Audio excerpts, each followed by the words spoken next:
All right, Shabbat, good morning. Good morning. Let us begin by thanking all of our sponsors for this morning. Sure to thank our Talmud Torah sponsors for the month of Cheshvan, Steve and Terry Zinn, for dedicating all the Sherman Joshua this month in memory of Steve's father, Bunim Tzvi Ben Chaim, Leah Solva's Chusra Fushlima for her daughter Ilana Bas Esther, and for all of those wounded in Eretz Yisrael.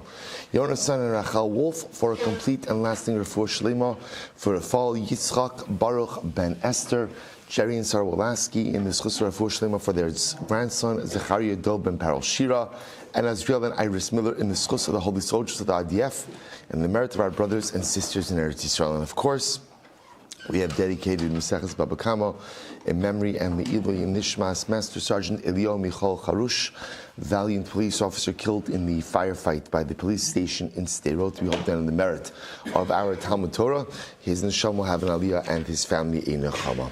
Also, with that, let us begin. Baruch Hashem, we have a lot to do today. Today's daf is Yud Aleph 11, and we are picking up in Meretz Hashem. We actually left off Minahani Mili, second wide line, 10b. So we'll say, if you remember again, this goes quickly actually, because it's actually just the drasha of three separate psukim. But remember again, we left off with a really fascinating halacha, which is my ox goes ahead and injures Ruvain's ox, or I injure Ruvain's ox, or Ruvain's ox falls into my pit. The damage is not, the type of damage is not really what's important. What's important is I damaged Ruvain's ox. Somehow through me, Ruvain's ox was damaged. So now I have an obligation, obviously, to go ahead and pay back Ruvain. So we'll say, so the shaila is the carcass itself is worth money.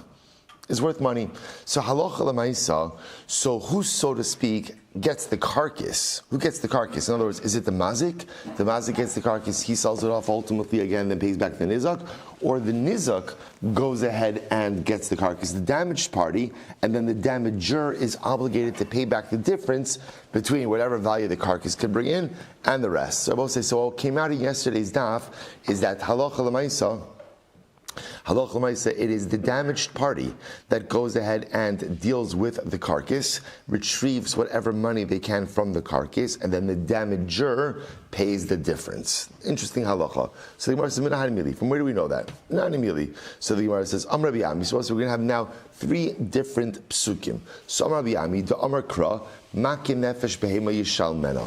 So I'll say the pasuk says, if you go ahead, Makin nefesh behema, if a person goes ahead and literally kills an animal, yishal mena, ultimately you have to pay. Al tikri yishal mena ella yashli mena.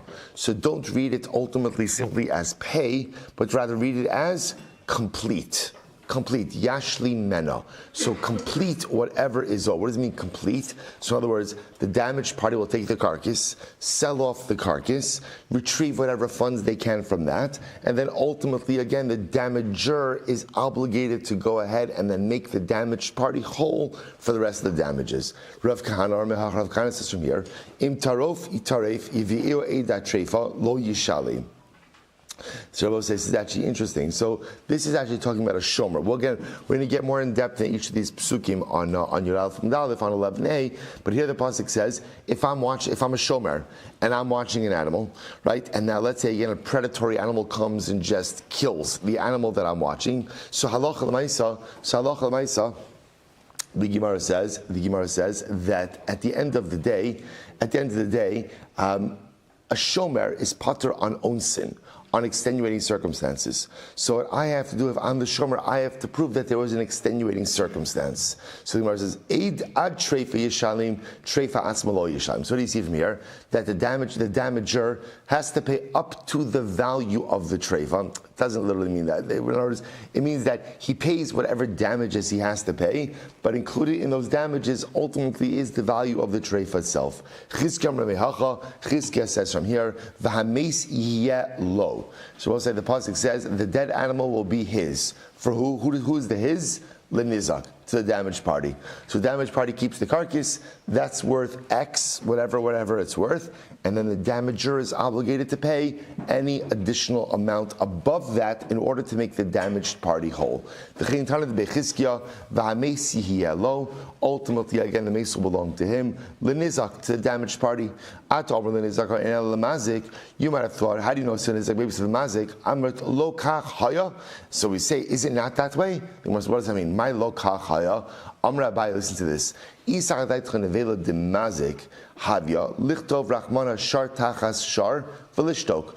say if the nevela, if the carcass of the animal was the property of the damager, right? Okay, if that's how it worked, then in other words, my shar kills Ruvain's shar. So if the halacha was, I, the damager, get the carcass, right? And it is now my obligation to go ahead and sell off the carcass, retrieve whatever funds I can, and then again, above and beyond that, I have to pay the damaged party. If that was the case, Torah should have just said, shar tachas shar. You kill an ox, you give another ox instead of it. The Gemara says, V'hamesi hiya lo lamali. Why do I need that extra phrase of V'hamesi hiya lo? And the carcass will belong to him. Shmamina lenizak. Ultimately, again, you see from here that what? That Allah Lamaisa, the carcass becomes the property, or not the property, the carcass really is put in the possession of the nizak, the damaged party. Supposed to say, just to show you how this works. So therefore, my ox kills Ruvain's ox. So now, obviously, I'm obligated. But there's a couple of steps over here. Step number one is that the damaged party has got to take the carcass, go ahead, sell it off, try to recapture whatever funds you can capture from the carcass. After that amount is established, I, the damager, now have an obligation to pay the rest of the amount, ultimately, again, for replacement value. So fascinating halacha. So that's all this is. So we'll say, point over here is we have three different psukim. So here's what's interesting. This is one of these machloksim where everyone is agreeing on the result, right? The result is that halacha l'maisa, the carcass of the animal, ultimately again belongs to the nizak. The nizak is obligated to go ahead and sell it off. Recapture whatever funds he can recapture from the carcass, and then the mazik, the damager, is obligated to pay the rest. So the shayla, but now again it's just machlokes what the source is. So the Gemara says, well, why do you need all the sources? The Gemara says you need them all. Why? Because of Rachmana Make Behema Yishalmena. If the Torah would have just said, if you kill an animal, you have to pay Mishum Dolo Shchicha. Because Rabbi say it's not so common. Ultimately, again, that a person is mazik an animal. That's not a common case. So maybe because that's not a common case, therefore halacha l'maisa, that's where it's on the nizak to go ahead and take care of the carcass. Aval treifa, but ultimately, again, an animal being killed by another animal, that's a common case, the shchicha. Emelo, I might have thought maybe the obligation to deal with the carcass is on the mazik. So the Gemara says, therefore, tzricha. The ashmain and treifa, and if we just said the case of treifa, we shouldn't do a mela. So I would say treifa, ultimately, again, is something that happens beyond your control. So maybe that's the case where it's on the nizak, the damaged party, to go ahead and take care of the carcass. Aval make behema, to be adayim, but in the case of where I injure an animal, that ultimately, again, that is going to be biadayim. That's active injury. Emolo, ultimately, again, maybe not. To which the Gemara says, "V'yashmo'inan hani tarti mishum delo shchicha." Or perhaps I would have thought about these two because they're not common. V'hamishum d'mamela, aval v'hamesi hiyelo d'shchicha biadayim. But I would say, but Allah chamaisi, the case of hamesi hiyelo, which is shar tachas shar v'hamesi hiyelo. So the Gemara says that that's common and it's active activity. Emalo, I might have thought that halacha l'maisa, the mazik has to take care of the nevela. So the Gemara says, "V'yashmo'inan hamesi yalo mishun debamona kamazik." Furthermore, again, in the case of hamesi yalo, it's my shar damaging another shar.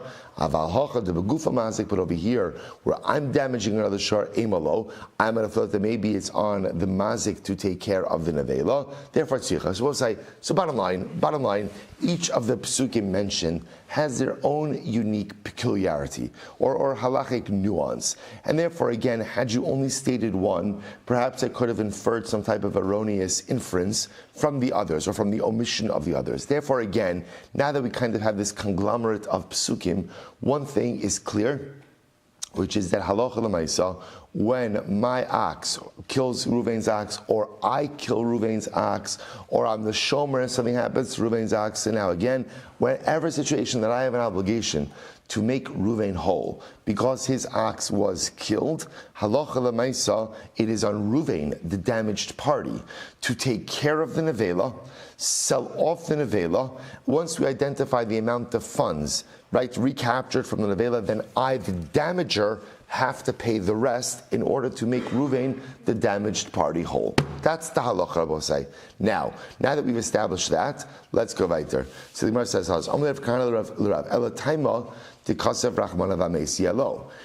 the whole reason this is true is because the pasuk says the mace, right? Ultimately, again, the carcass will belong to him being the damaged party. Halav hachi, were that not the case, have amina nevela demazik havya. I would have thought that the nevela belongs to the mazik. Apparently, without these psukim, here's what I would have thought. I would have thought like this. I go ahead. Let's just keep a simple case. I go ahead and my shar kills Reuven's shar. Kills Reuven's shar. So the pasuk says, no problem. Shar tachashar v'ameis yihiyeh. Shar tachashar. So if it would have just said that, I would have thought, how do damages work? My ox killed Reuven's ox. So I would say, what do I owe Reuven? What do I owe Reuven? A new ox. A new ox. That's it. I owe him a new ox. Now the pasuk says, "V'hameis yihiyeh lo," the carcass will belong to him. The Gemara understands that pasuk means what, or that phrase means what? That the nizak, the damaged party, keeps the dead ox, sells it off, recaptures funds, and I'm obligated for the rest of the repayment. So the Gemara says, one second, hashta. Kamma trefus yoyevle damar mar yoshiv l'rabo shava kesef afilu subin didei mi boy. So we'll say, listen to this. I'll give you. Of course, the carcass belongs to the damaged party. Of course, it does. I was going to say, give you an extreme case. We'll say if halacha l'maisa, right? My ox kills Reuven's ox, right? So let's say now I owe Reuven $1,000. It happens to be I have a lot of ox carcasses. Whatever, don't ask. I just whatever. I'm a shochet. I had a lot in nevelas, whatever it might be. So I can pay Reuven in ox carcasses. But as well say, because the Gemara Darshan's over here, Yoshiv, you have to repay. Remember, we're going to talk about this much more. When it comes to repayment, as long as I am paying with an item of value, even if it's a quote-unquote inferior item, halacha l'maisa, that works. That works. So in other words, technically speaking, I could pay Reuven the entire amount I owe him. I could pay him in carcasses. I could pay him in bran. I could pay him whatever I want. So if I'm allowed to pay in carcasses, of course, Reuven himself, the damaged party, keeps the carcass, disposes of it, recaptures whatever funds he can, and then moves on from there. Take a look at Rashi. Rashi says over here, Fine, actually, not yet. So Gemara says, you're right. Here we go, boss. This is incredible. Ella, lefachos nevela. So I will say, what are we really focusing on over here? See, the fact that the damaged party keeps the carcass, right, and then has to use that. In other words, that carcass has a value, and that value goes towards repayment. So that's correct. We'll say, what are we focused on now? Carcass depreciation. We'll say, so who bears the loss for carcass depreciation? So watch this. The Gemara says, so Pet Masolge Rashi for just a moment, second to last line in Rashi. El Pachas Nevela, Dahachi Amrachmana, Demishas Misa, Kai Birshuse Denizak. They will say, here's really what the halacha is coming to convey. The halacha is coming to convey the following. The halacha is going to say this. The fact that the carcass belongs to the damaged party, that everyone agrees with. We'll say what's fascinating is as follows. The way this works, let me tell you this outside, they don't see it in Rashi. The way this works is like this. My ox kills Reuven's ox. Okay. Now what's the halacha? But shar tachashar. I have to give him another ox. Okay, how does that work? Step one, let's take a look at the carcass. The carcass has a value. The Rabbi said, here's what's interesting. The value of the carcass is established at the moment of death. and that amount is locked in. That amount is locked in. So that is the value of the carcass. So the goal now is, nizak, damaged party, get to work, sell off that carcass. Let's say the nizak, just whatever, he's got other stuff going on. So Ruvain, right, the damaged party, so he doesn't sell it for another 2 days. 2 days. Well, obviously 2 days later, the carcass is worth less. It's worth less. Who bears that loss? That's on the nizak. That's on the damaged party. So we'll say, so that's the chap over here, and this is really incredible. So not only halacha, this is fascinating. So again, we do two things over here. Number one, the actual carcass becomes the property of the nizak, of the damaged party, right? That's aleph. And beis, the value of the carcass is locked in at the time of death.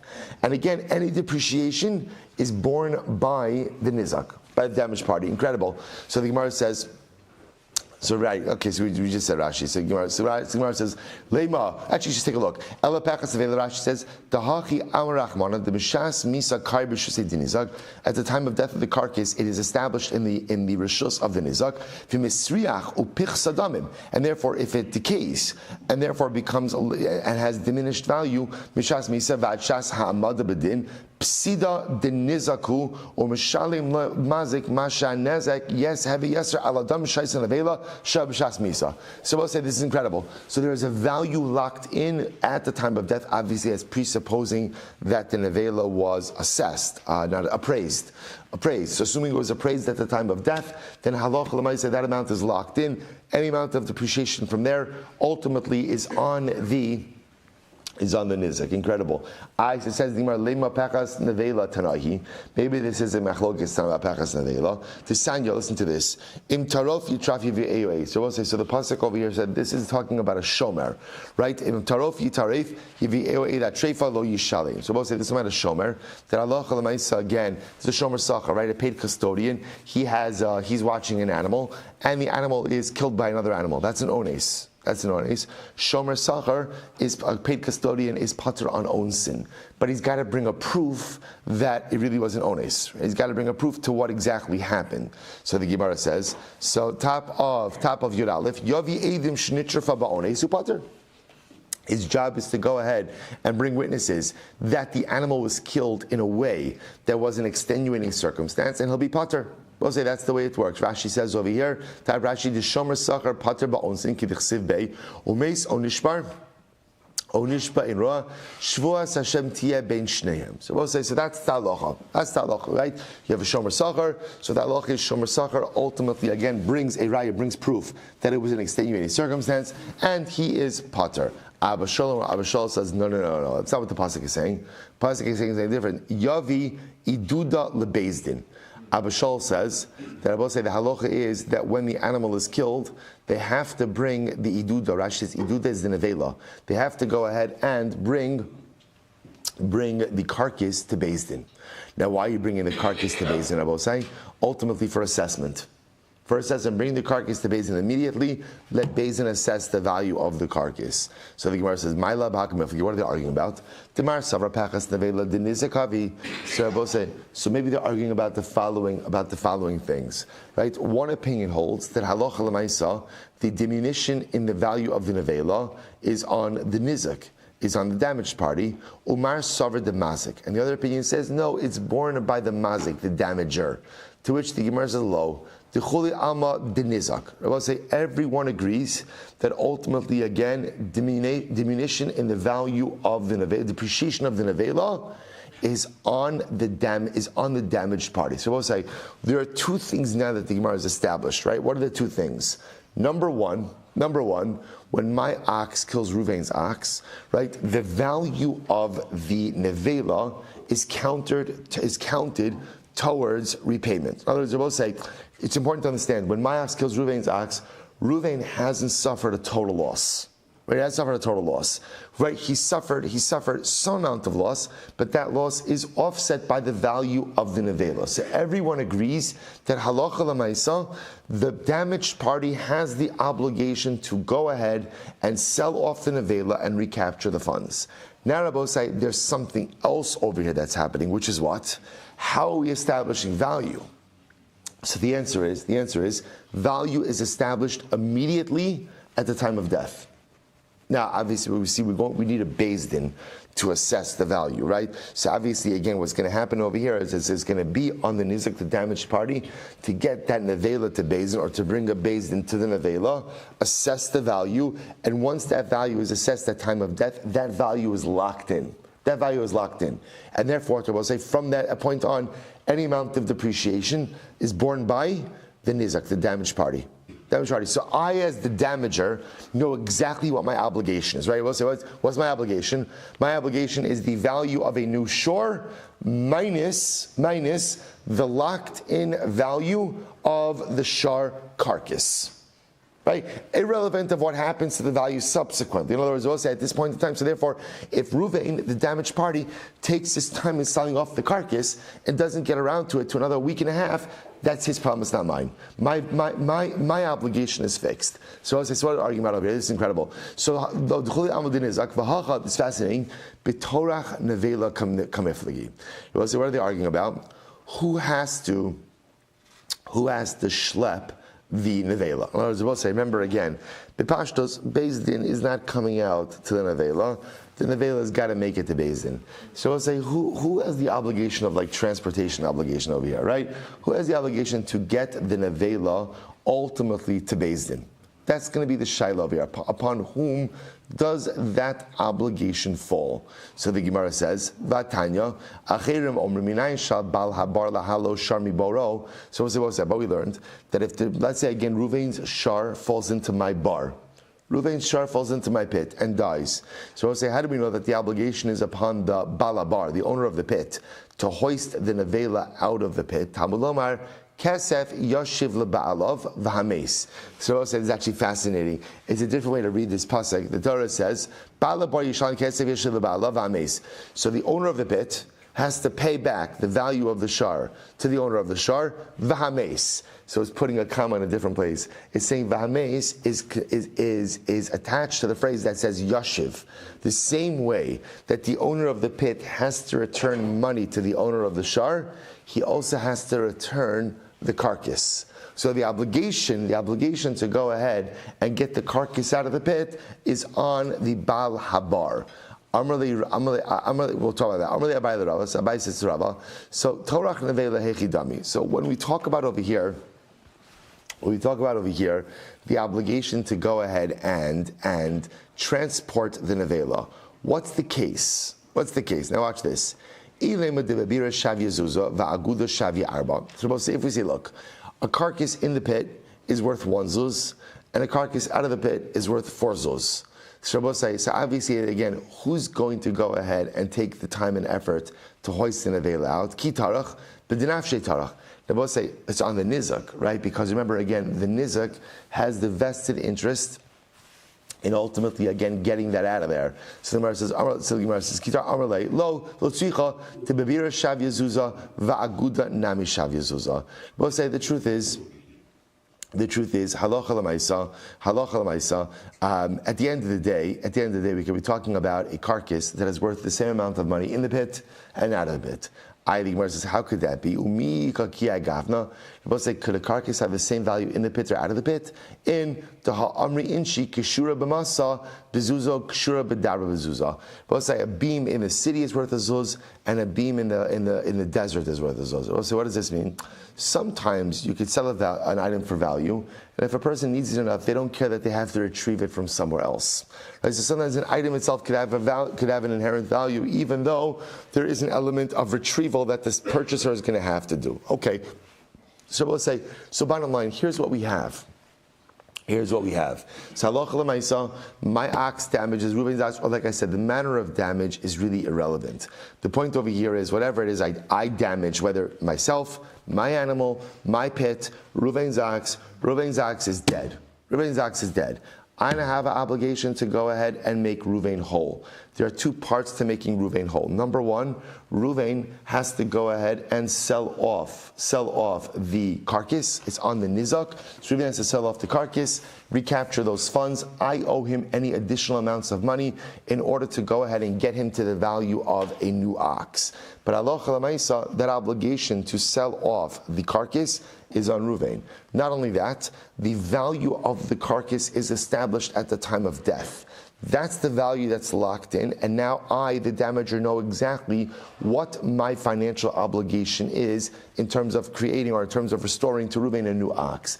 Any subsequent depreciation ultimately is borne by Reuven, the damaged party. Incredible. Amar Shmuel. Shmuel says, "Ein shaman lo leganav v'lo legazlan elu nizakim." Shmuel says, in general, we do not create a valuation process for a ganav or for a gazlan, rather only for damage. I will say, what does this mean? Let's say the following situation, right? I stole a shar from Reuven. Right, I stole a shar from Reuven, and then what happened? Actually, take a look at Rashi. Amar Shmuel, let's look at this. Minot dayanu she'in shaman lo leganav v'lo legazlan shem ganav v'gazal behema okelim v'nifchesu etzlo ein shaman hanavela v'habisarim v'ashvarim lebailim sheyachzor ganav v'pachas eli shalom ben mekem. Let's listen to this. I steal. Imagine for the following situation. I steal an ox from Reuven. Then what happens? The ox dies.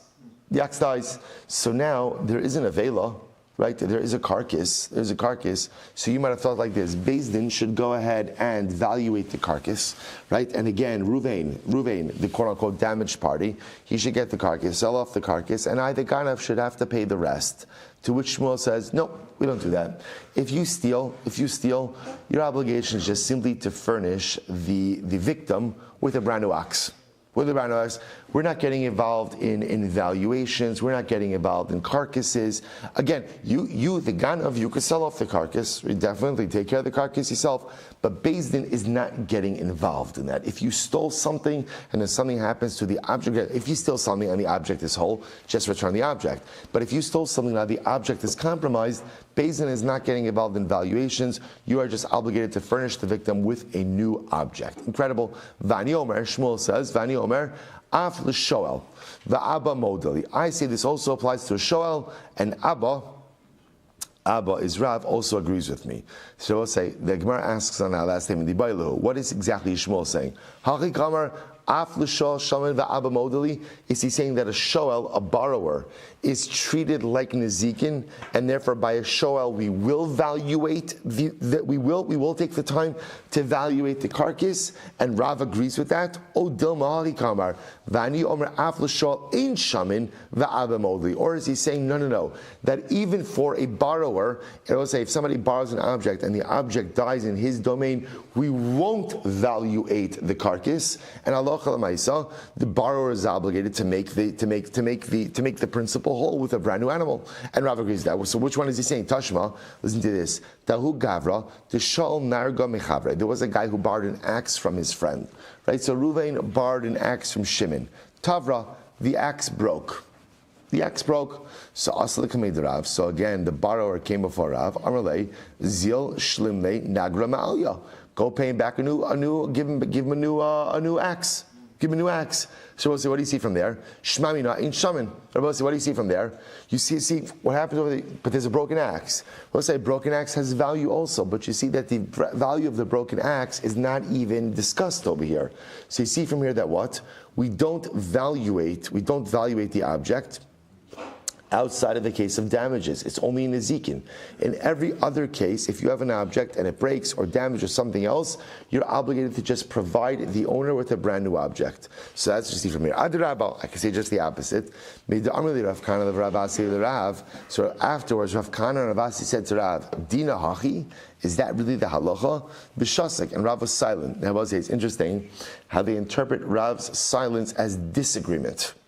Fascinating, right? That Rav disagreed with the previous psak halacha, right? Meaning what? That Rav would have said, no, you do count the broken ox. Let's evaluate the broken axe. Let's evaluate the broken axe and use that towards repayment. Shma mina shaman. You see from here that halacha l'maisa,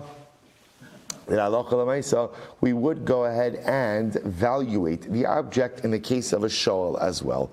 Itmar amar ula, amar belazar, shaman laganav ula gazlan. Wow. But listen to this. So here, Ula says in Rabbi Lazar that even in the case of a thief, right, a ganav or a gazlan, we will go ahead and evaluate the item. So also what that means is like this, that Allah Chalamaysa, I steal an ox from Ruvain, the ox dies, Beis Din will evaluate the carcass, say the carcass is worth X, that valuation, that amount could go towards the repayment of the theft, and I, the thief, am only obligated for the rest of of the amount. Credible.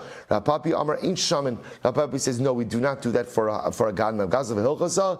Ein shamin lo leganav v'lo legazlon aval shoel shamin. So I'll say the halacha l'maisa is we do not valuate items for a ganav or for a gazlon, but for a shoel, for a borrower, we will. Kid Rav Kahana Ravasi, as Rav Kahana Ravasi says. So I'll say and halacha l'maisa that is indeed the halacha l'maisa. So I will say. So if we pause here just a moment, here's what we have, and this is really incredible. Number one, let's just review all of the halachas we have. Number one. When ultimately, again, either myself, my shar, my bar damages Ruvain's shar, and Ruvain's shar is dead, the halacha is I'm obligated. Why am I obligated? Shar tachas shar, replacement. But part of that repayment is the carcass. Who has the obligation to dispose and recapture the funds from the carcass? The nizak, damaged party. Furthermore, Beis gets involved, shaman. Beis will evaluate the carcass at the time of death, and that's the value that's locked in. So if there is any other subsequent depreciation, that is borne by the damaged party. Where do we apply this concept of shaman, of valuation of carcass or broken items? So apparently, again, we'll apply it in a zikin and by a shoel, by a borrower. Where don't we apply it? By a ganav and a gazlan. So if you steal something, and then let's say the object dies, Beis Din is not getting involved in evaluating any carcasses. Rather, the halacha is if you stole something, and then again, if the object is extant, then just return it. But if it's not, then halacha l'maisa, you are obligated to furnish the victim with a brand new object. Incredible. What says so now the Gemara is going to quote a whole bunch of random halachas, really fascinating, but random halachas in the name of Ula. Since we were quoting Ula before, we'll continue to quote Ula now. So here we go. So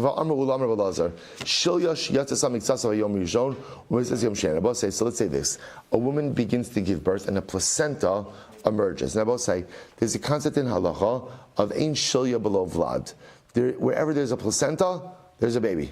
This is a baby. Now, I remember again, once the baby is born, part of the baby is born being exits the mother, ultimately again, there's tumas leida, right? There's ultimately ritual impurity from birth. Again, depending if it's a boy, if it's a girl. So watch the case over here. So what happens if a woman has a prolonged birth? And now again, this is a case where we'll see there's no baby. All there is a placenta. In a case like that, we assume there was a baby, but whatever fetal matter there was dissolved. So the Gemara says, but let's say in this case over here, part of the placenta came out on Monday, and part of it came out on Tuesday. So the Gemara says, Monin la min harishon. We count her days of tumah, ultimately again from the first day, the day in which the placenta initially emerged. Amalei Rava, so Rava said, "My daitech, why you counting from the first day? L'chumra da asli de kulahu." Both say, one second, it might be a chumra now to start tumah early, but if you start counting earlier, both say, what does that mean? It also ends early, but she may still have an additional day of tumah because remember again, the shulya, the placenta, partially came out the first day, and then the second day. So the Gemara says, the Kamma taharis de mirishon ela amarava. You're right. Lochush chosheshes. They both say from the first day that the placenta emerges, where we have to be concerned that there was a birth that occurred in that day. So both say halacha l'maisa chosheshes. What do you mean chosheshes? That halacha l'maisa, if she touches any taras on day number 1, they will become tameh. Mimna lo mimni el l'sheni.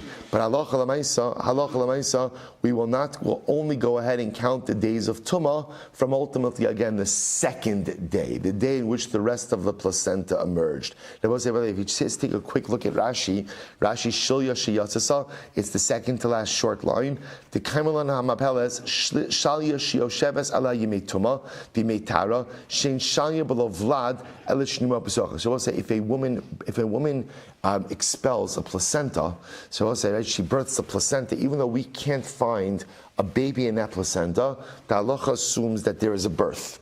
Because there's no such thing as a placenta without a baby. So what happened to the baby? The fetal matter dissolved within the placenta. So if Rabbi says, in that case, where the placenta partially comes out day 1 and then day 2, from day 1 already will be choshesh, that if she touches any taras, they're going to become tameh, but the actual count of yemei tumah will only begin as of day 2. So what is coming to teach me? They mix a shir below vlad. Coming to teach you that there's no such thing as a placenta without a baby. So the Gemara says, we already already learned that. So we'll say this is not talking about by an animal. Right? We'll say that there's an interesting halacha. The halacha is like this. If you go ahead and you shecht an animal and you find a baby, right, inside that animal, that baby is mutter without shechita, called a ben pakua. Ben pakua, we learned in the chulin. Ben pakua. Now, here's what's interesting. What happens if you're about to slaughter an animal and the animal is in the midst of giving birth? So part of the placenta emerged from the animal at the time you shecht the animal, time the animal is shechted. So what's the halacha? So we'll say, so again, once that part of the placenta comes out, that baby is considered, the offspring is considered birthed, and therefore again, it is not mutter through the shechita of the mother. Why? The Gemara says, simin vlad be'isha, simin vlad be'behema. So we'll see. So already, we've already learned that the emergence of a placenta is representative of a birth. So what is this coming to teach me? Imamas nisin. So we'll say again, had you gone ahead and learned it out from this Mishnah, I would have thought, we'll say, Amabeis, the yesh mikzas shilya below vlad. I would thought maybe not. Maybe we'll say it is possible that when there is a partial emergence of a placenta, it is possible that that is without a fetus, without a baby.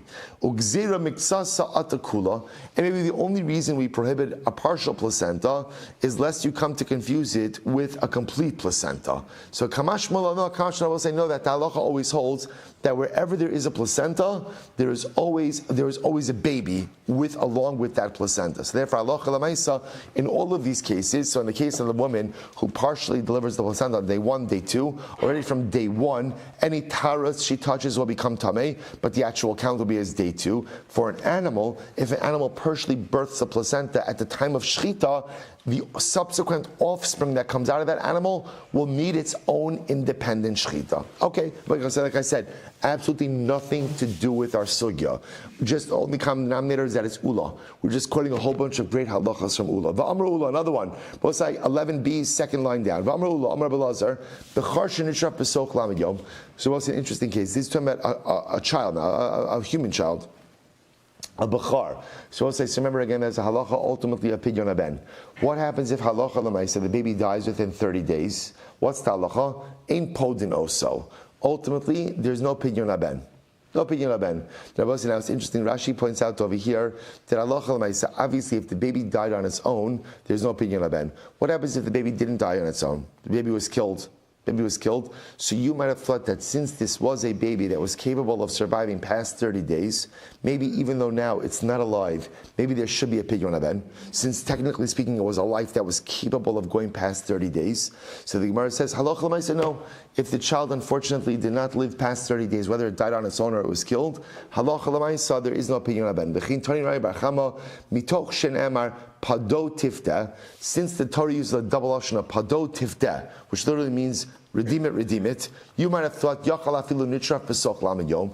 You might have thought that even if the baby died within 30 days, maybe halacha l'maisa still there should be a pidyon haben. Talmud lomar ach chilek. Therefore, I'll say the Torah uses the word ach, and ach always comes to distinguish between things, right? Ach always comes to make a chilek. So ach says that there are times for a pidyon and there aren't times for a pidyon. When will there be times for a pidyon? A firstborn baby boy who lives past 30 days. When is there no pidyon? If the baby dies within 30 days. Okay, v'amru ulam belazar behema gasa. Again, I will say, like I said, random halachas, all just stated by ula. Remember again, we saw this actually in our Kiddushin days as well. A behema gasa is a large animal. A large animal is acquired by Mashicha. What's Mashicha? Mashicha is causing the animal to move. Either again, you pulling it, or korlav, calling the animal and it comes to you, hitting it with a stick and causing it to move. That's Mashicha. But 1 second, we learned that a behema gasa, a large animal, is acquired through Mesira. Now, said, remember again, what's Mesira? So Mesira, remember, is either handing over of the reins or taking hold of the mane of the animal. So the Ula holds like the following: Tana the Sanya, the Chacham say Zuva Meshicha. The Chacham say both a behema gasa and the behemadaka. Both a large animal and a small animal are acquired by Mashicha. Rabbi Shimon Omer, zu v'zu bahagba. No, both the behemagasa and the behemadaka are acquired with hagba. But remember we had this again. So behemadaka, I understand how you could do hagba with the behemadaka, small animal. But say, how do you do hagba with a large animal? Remember this? You remember this? So Rashi points out over here. Rashi says very simple. What do? You put utensils underneath the animal and you have the animal step up on the utensils. Having the animal step up is also called hagbah. I'm causing the animal to be lifted. I'm not lifting the animal myself, but I'm causing the animal to be lifted. That's hagbah. Okay. Va'amra Ula. But let's go back to Ula says, another interesting case. Amar Balazar, ha'achin shechalku. Suppose listen to this case. Brothers are dividing up an estate. It was an inheritance case. So Mashaleh and Shalom. Now, here's what's interesting. Now, brothers are dividing up an estate. Good. So I'll say, so now, if they have clothing, let's say the brothers themselves are wearing clothing that was purchased from the estate, by the funds of the estate, that clothing is factored in as part of the property division. So that's what it means. So Masha Alehan Shaman, what they're wearing is evaluated, is appraised, and goes as part of the property division. Umasha al b'nei b'nosein ein shaman. What their children are wearing, are not considered part of the property division. Now look at Rashi.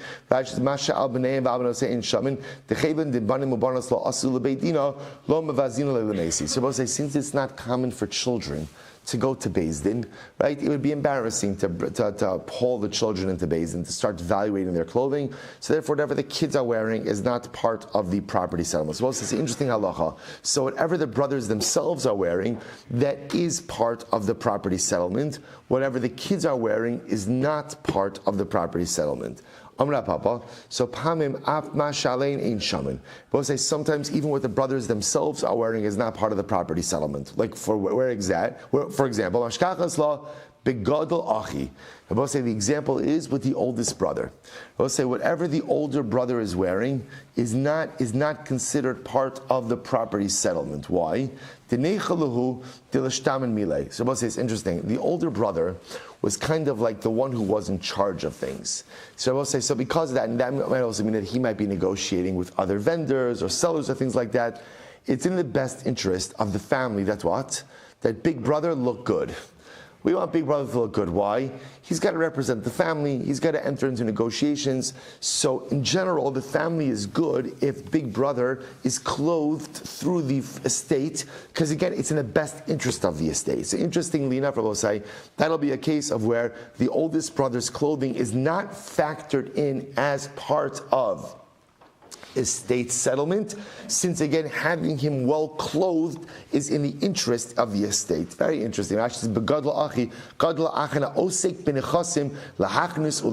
he's in charge of the business dealings of the estate.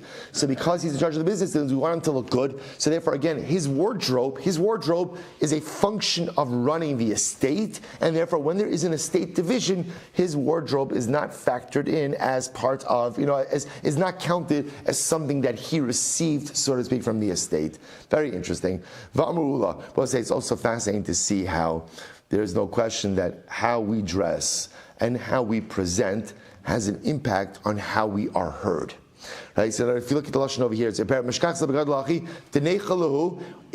the benefit of the estate that he dresses well, that his words should be heard. That his words should be heard. But say, isn't that incredible? His words should be heard. So there's a kind of, we know this. So we'll say that again, that halacha l'maisa, this is why is there big day kahuna, right? Why does the kohen gadol have a specific uniform? Why an exquisite uniform? Why do the kohanim dress a certain way? Because we'll say how we dress and how we present is the first way in which the world perceives us. We know this. You see someone dressed in a nice bakavadik way, by definition, it's true, it's a bit superficial, but you judge them in a certain way.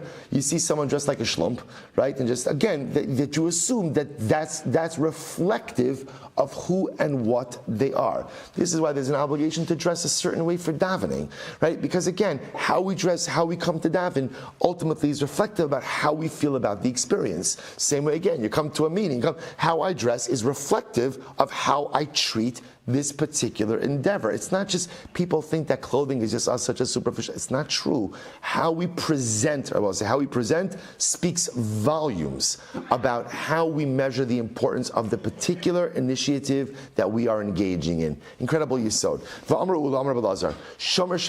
Let's say another interesting case.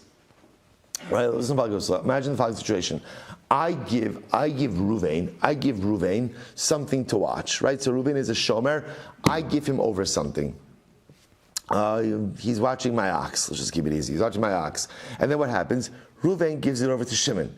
Now I will say, Ruvain gives it over to Shimon without my knowledge or permission. That's shomer shmas l'shomer. Potter. So I will say, so now what happens? And now what happens when the ox is with Shimon, the second shomer? What happens? It's killed. An ones, right? Even an ones situation, right? So what's the halacha? So Ruvain, the first shomer, is Potter. Really, the first shomer is Potter, right? We'll say, so essentially, now what's the logic behind that? Look at Rashi. Shomer shmas l'shomer Potter. Harishon b'chol osen dinim. Shahayu Potter. Im haisa etzlo Potter nami hashta avlo amina pshiahi. Shemasali ishachas. But listen to this. It's actually fascinating. So when Ruvain, the shomer number one, gives over to Shimon, shomer number two, something happens to, let's say again, there's an ones, an accessory that happens to the animal with Shimon. Ruvain shomer number one is Potter. In other words, we'll say whatever Ruvain shomer number one would have been Potter for, had the animal been in his domain, he's going to be Potter. If a similar event happens while in the domain of shomer number two, Shimon. What's the logic? Since Ruvain gave it over to a bardas, Ruvain gave it over to a perfectly capable individual, therefore halacha l'maisa, there is no heightened liability for Ruvain. And as it goes without saying, if Ruvain was an unpaid custodian and he gives it to Shimon as a shomer sachar, of course again Ruvain is going to be pater. Why? Because obviously again he's given it over to a heightened level of shmira. Even about say if Ruvain was the shomer sachar and he gave it over to Shimon who was the shomer chinam, the hashta gerue gari the shmirasa. Now there's a lower level of liability or responsibility. Nami pater shahari masr lebendas. We'll say as long as Ruvain shomer number one gave it over to a guy who is a capable individual, Ruvain's pater. Incredible halacha. Now 1 second. Not everybody agrees with this. Rava Aber, absolutely not. Shomer shemas l'shomer chayiv. No, absolutely not. Let's say if I entrust Ruvain with something, and then Ruvain unilaterally decides to give it over to another shomer, something happens and he hands it to the shomer, Ruvain's chayiv. Ruvain's chayiv. V'lomi by shomer sachar shemas l'shomer chinam. And I would say, not just talking about a case where Ruvain was a shomer sachar and he gives it over to Shimon who's a shomer chinam. The Gemara says, digarui gari l'shmira. So there's a lower level of responsibility. Elafilu shomer chinam shemas l'shomer sachar. Even if Ruvain was a shomer chinam and he gives it over to Shimon who's a shomer sachar, chayiv. Ruvain is going to be chayiv for anything that happens to that shar. Why? Because I, the principal, can say to Ruvain, the Amrle, at mehemenes li b'shvua, haylo mehemen li b'shvua. Listen, we'll say, how does shomer work? I give over something to Ruvain. Something happens to the animal. What happens? Ruvain takes an oath. He swears, I promise I was not negligent. So I can say, Ruvain, I gave the object because I trust you. And if you take a shvua to me, I trust, okay, you didn't do anything. I don't know Shimon.